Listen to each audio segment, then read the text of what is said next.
Senhor. Muito bem, caríssimos irmãos e irmãs, também que nos acompanham pelas redes e pela rádio. O livro de Isaías, mais uma vez, nos enche de esperança. Principalmente quem está no meio de um monte de problema. Quem está no meio de um monte de problema, levanta. Estou brincando, não precisa não. Mas tem gente que tem problema o tempo inteiro, não é verdade? Aqui é mais uma injeção de ânimo para aguentar o tranco. Alegre-se, terra deserta, intransitável. Germine e exulte de alegria e louvores, né? Foi-lhe dada a glória no Líbano. Agora, o problema é que tem gente que passa por problemas e se afasta da oração e da igreja. E não são poucos. Aí é doidura. Porque você já está frágil. E você deixa o capeta entrar para te bater? Não dá. Se você está passando por dificuldades, é hora de redobrar a oração. De ficar mais aqui, de vir a missa mais, combater. Porque aí você vai proteger da ação do capeta e ainda vai ter todos os dons e virtudes para suportar e superar as provações. Não fique em casa. Ó, contrário da frase dos globalistas na pandemia. Fique em casa, morra sozinho em casa, né? Não fique em casa somente. Venha para o Santíssimo, venha para a missa, venha rezar o rosário, ou então reze o terço em família. Fortalecei as mãos enfraquecidas e firmai os joelhos debilitados. As mãos enfraquecidas e firmai os joelhos debilitados. Repito, já falei aqui uma vez, existe uma frase no Google, em português, que eles dizem que é de Madre Teresa de Calcutá. É mais vale as mãos que ajudam que os lábios que rezam. Já ouviu isso? Já viram? Não é dela. É de um coach americano ou de uma mulher hinduísta. Esqueci o nome dela, Sayage. Nossa, assim, a irmã deve conhecer esse negócio, um nome assim meio... A primeira vez que eu ouvi que estava lá, você digita em português, só dá Madre Teresa. Falei, jamais ela diria isso. Nunca. Mais vale... Porque é uma frase que parece bonitinha, mas é do capeta. Quando diz que mais vale as mãos que ajudam do que os lábios que rezam, está dizendo que você pode ajudar sem a graça, sem ter por trás a retaguarda de Deus. Isso não é possível, isso é filantropia. Qualquer instituição, mesmo essa aí que a igreja condena, e que todo mundo entra nela por status, pode fazer. Ou então a religião que tem reencarnação, pode fazer filantropia. Caridade não. Você, para fazer as mãozinhas que ajudarem de verdade na caridade, você precisa estar cheio da graça.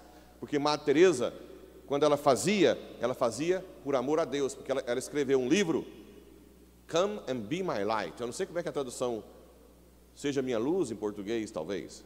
Venha e seja minha luz. Eu não sei se em português é o mesmo, da mesma frase. Que ela diz que ficou 50 anos na seca, sem consolo de Deus. 50 anos. E dava a vida por Deus. Porque, na verdade, ela era movida pela graça e via sua miséria o tempo inteiro, né? Por isso que ela se sentia abandonada. Mas nunca, ela obrigava todas as irmãs, às 5 horas da manhã, a estar na missa e depois fazer adoração. Tinha que deixar até os doentes lá na cama. Nunca que ela ia... E quando alguém falava para ela, Madre, como é que a senhora cuida desse povo na rua fedido aí, jogado? Eu jamais faria isso. É Cristo que está em mim. E Cristo está nela por causa de quê? Porque ela reza, uai.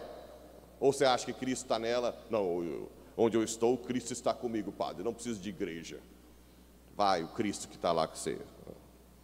Né? O Cristo que te segue. Bem, criai ânimo, não tenhais medo. Criai ânimo. Vede, é vosso Deus. É a vingança que vem, é a recompensa de Deus. É Ele que vem para vos salvar. Então se abrirão os olhos dos cegos. Aqui também tem uma profecia da vinda de Cristo, mas também aqui é uma mistureira. Sempre você tem que ver a continuidade e a descontinuidade. Então vão ter profecias da encarnação de Cristo na terra, mas também do céu, porque alegria para sempre. Olha só aqui na frente aqui, o coxo saltará, isso Jesus fez, né? E jorrarão torrentes, a terra árida se transformará, agora já começa, se transformará em lago, a região sedenta em fontes de água. Ali haverá uma vereda e um caminho, o caminho se chamará Estrada Santa. Por ela não passará o impuro, mas será uma estrada reta. Ali não existem leões, agora já está falando do céu. Não existem leões, não andam por ela animais depredadores, nem mesmo aparece lá. Os que forem libertados podem percorrê-la, os que o Senhor salvou voltarão para casa, eles virão a Sião cantando louvores, com infinita alegria. A nossa alegria do reino dos céus já é possível, no meio da dor. Para quem abraça a cruz, Santa Teresa d'Ávila dizia, se eu me afasto da cruz, ela pesa mais. Se eu abraço a cruz, ela me traz alegria. Não é isso que ela dizia? Sim. Eles virão a Sião cantando com infinita alegria, brilhando em seus rostos, cheios de gozo e contentamento. Então, vale a pena ser fiel, mesmo nas adversidades. As leituras são muito emblemáticas nisso. E no Salmo, diz o seguinte, a verdade e o amor se encontrarão, a justiça e a paz se abraçarão.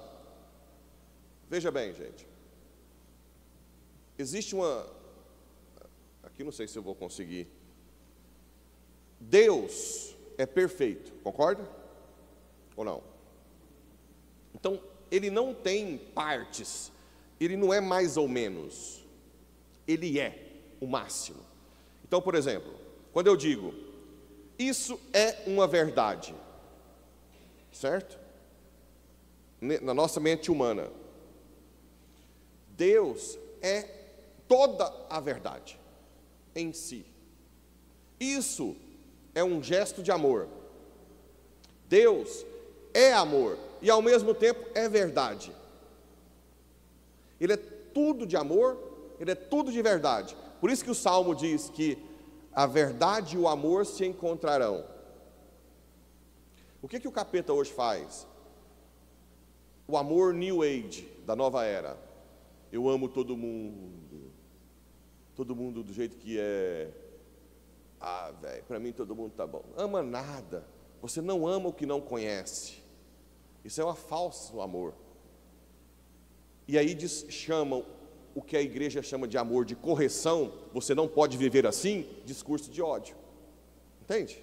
O que o capeta faz? A mãe ou seja, a mãe boa é aquela que o filho usa droga, fica jogando a noite inteira, tem PlayStation no quarto, que mãezinha boa, mas o filho está se definhando, está transformando em pó, e a mãe é boazinha, meu filhozinho, dá um beijinho nela e vai para o baile, né? Vai para o funk. E aí essa mãe é maravilhosa, porque o filho faz o que quer, só que depois o filho vive o quê? Nada, né? Então a igreja é mãe, ama, porque corrige, porque ela leva, o amor dela leva à verdade, porque Deus é amor, Deus é verdade, não tem como desvincular isso. Cristo encarnou para dar a vida por nós. Como é que você vai frequentar uma instituição que diz, aqui você tem que ter uma religião? Você tendo uma religião, você está bem na fita aqui. Quer dizer que essa aqui é uma qualquer. Quer dizer que a encarnação de Cristo é uma opção. Venhamos e convenhamos. E os católicos, que às vezes nem ajudam tanto na igreja, fazem um monte de trabalho nessas instituições. Vai lá e faz um jantar, sei lá o quê, entrega cesta. Uma instituição que relativiza a encarnação do verbo. Como é que pode? Como é que você acha que Deus vê um trem desse? Para ajudar na igreja, é um Deus nos acuda. Eu vou, depois não aparece nada, né? Até porque talvez não dá tanto status assim, né? Hoje em dia, ser da igreja, igual antigamente, da igreja tinha. Aqui você tem que confiar que Deus vai te retribuir. E às vezes você até é decepcionado com as pessoas, com o padre na igreja. além de você fazer o bem, né? Mas por quê? Porque Deus quer purificar o seu ato, para você realmente mostrar que faz por amor a Deus incondicionalmente. E no Evangelho, Jesus estava com os fariseus e os mestres da lei. Gente, são aqueles que decoravam a Bíblia. Eles andavam até com fitinha assim, as passagens bíblicas, fitinha assim, né? Cheio daqueles coquezinhos. Sabia a Bíblia de cor. Ouvia Jesus, falava que Jesus estava curando no meio deles. Aí de repente desce lá um que o povo faz um jeito de chegar até ele. Jesus diz: seus pecados estão perdoados. Todo mundo: como assim? Herege! A pessoa não se abre ao novo, não se abre. Eu vejo hoje, até com alguns tradicionalistas assim, essa implicância com os dons carismáticos, com a renovação, né? Às vezes vê o povo caindo, porque é o repouso no espírito, que a pessoa, é a forma que Deus tem para curar mais profundamente, para você não ficar pensando nas coisas. Que lá o padre Pablo está derrubando, enfiando, derrubando, quebrando o pescoço dele. Que interesse que eu tenho, meu Deus do céu. Quando vê, como o Ironi estava lá em Porá agora, um dia eu estava na Canção Nova, e eu fiquei lá em cima, e eu vou observar o Ironi. É impressionante o dom de ciência dele. Eu via que é real. Você acha que eu vou, por inveja, porque ele tem vários dons, eu vou criticar, falar que isso não existe? É bíblico, está na carta aos Coríntios, oração em língua. Quantos e quantos da hierarquia da igreja riem da oração em língua? Paulo fala da oração em línguas, meu Deus. São Paulo, maior apóstolo dos tempos, está lá, vários textos. Então a gente tem um perigo de um estudo muito profundo transformar a gente numa topeira, que não se abre ao espírito, que não está maleável. O estudo, por isso que São Francisco no início não queria que os freios estudassem. Os dominicanos já estudavam desde o início. Quem convenceu São Francisco foi Santo Antônio, que já era agostiniano e já tinha estudado, e é um santaço, né? Ninguém melhor que Santo Antônio, um grande santo, que convenceu São Francisco, além de outros casos, a estudar. Mas existe sempre um perigo de soberba ou de inveja, porque os dons, a leitura aqui de ciência, esses poderes extraordinários, a pessoa pode ter e não ser santa, sabia, né? Ela pode ter e não ser santa. Tem uma passagem em Mateus que diz, acho que é Mateus 7, capítulo 7, se eu não me engano: Senhor, eu fiz milagres em teu nome. O que Jesus fala? Afasta-te de mim, eu nunca te conheci. Como é que a pessoa, claro, venhamos e convenhamos, se ela está falando com o próprio Jesus, ela não está mentindo, concorda? Ela fez milagres, mas ela não quis ser santa. Os carismas extraordinários, eles são gratia gratis date. Você recebe de graça e dá de graça, mas não quer dizer que você se santifica. Já os dons do Espírito Santo e as virtudes, é gratia gratum faciens, que você te faz mais firme, mais santo. Então, você pode usar esses dons numa missão, mas não estou falando de ninguém, porque eu também nem acompanho esse povo. Mas, por exemplo, vamos supor que tem um pregador famoso, que tem vários dons de ciência, de revelação, de milagres, mas é enjoado para dormir, enjoado para comer, tem que ter tal coisa, tem que ter um sei lá o quê, tem que receber tanto, e não tem gente que pode ser assim, pode, não sei quem, mas pode ter, não é indireta para ninguém. Claro que essa pessoa não é santa, apesar dos dons que ela tem. Tudo bem? Pessoa santa tem que ser humilde, resiliente, e assim, claro, ela pode ter suas exigências de alguma coisa dela, não é também que, né, a pessoa tem, sei lá, doença celíaca, tem que falar que não pode glúten, não sei, ou intolerância à lactose, não posso comer lactose. Isso faz parte, né? Mas se é um enjoo demais, se a pessoa está muito, não é santa. Não é santa. Então, aqui serve de alerta.